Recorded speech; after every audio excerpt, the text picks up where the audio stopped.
Alex Cabagnot ay magre-retiro na nga sa PBA sa detalye after ng intro na to. So let's go!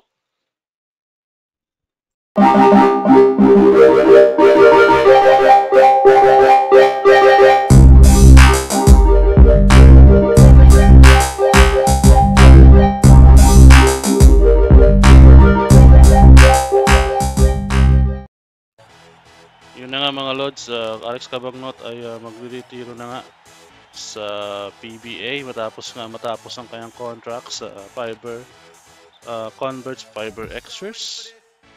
At matatandaan nga si Cabagnot ay isa sa membro ng Dead 5 na nagpanalo sa kanya ng 9 championship.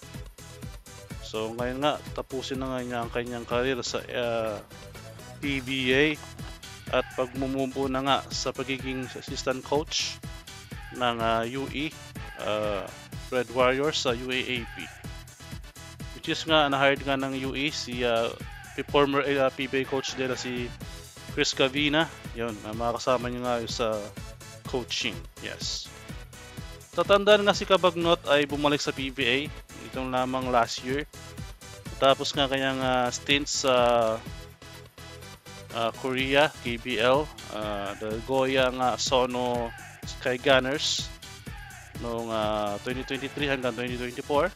Naglaro nga rin siya sa Taiwan Mustangs na nakalaban din ng ating Gilas sa practice games noong 2024. Yung nga, 42 years old na nga si Cabagnot ay napaglaro nga ng 2 conference sa Converge.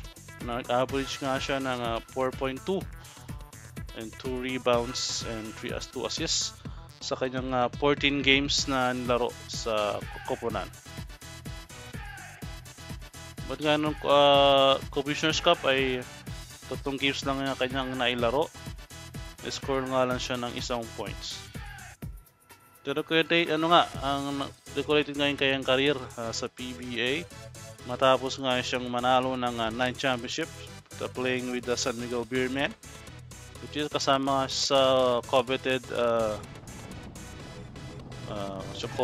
coveted Dead 5 yan.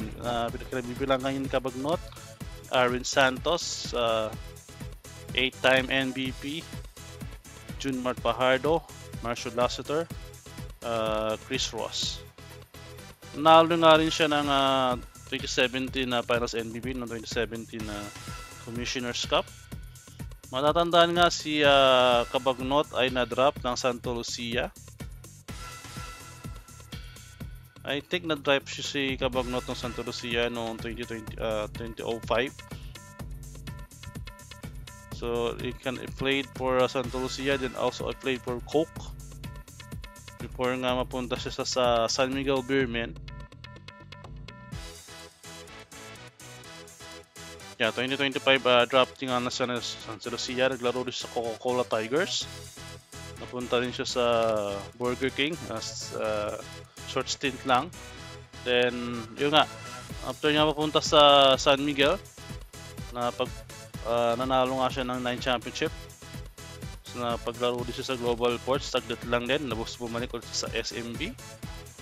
Yun nga, ang kulang team nga niya napaglaruan ay ang Converge Fiber Xers. So good luck sa department.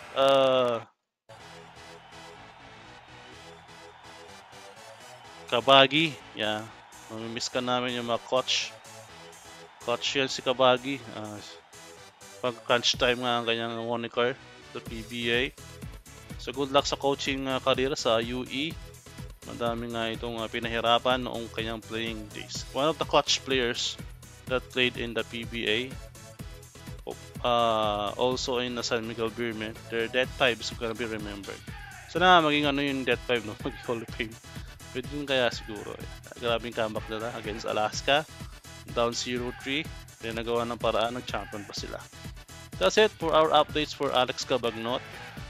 So odds, happy retirement and good luck sa coaching job. So that's it for our content for basketball, for PBA. So thank you for watching. This is Raka. Have a good evening. Bye.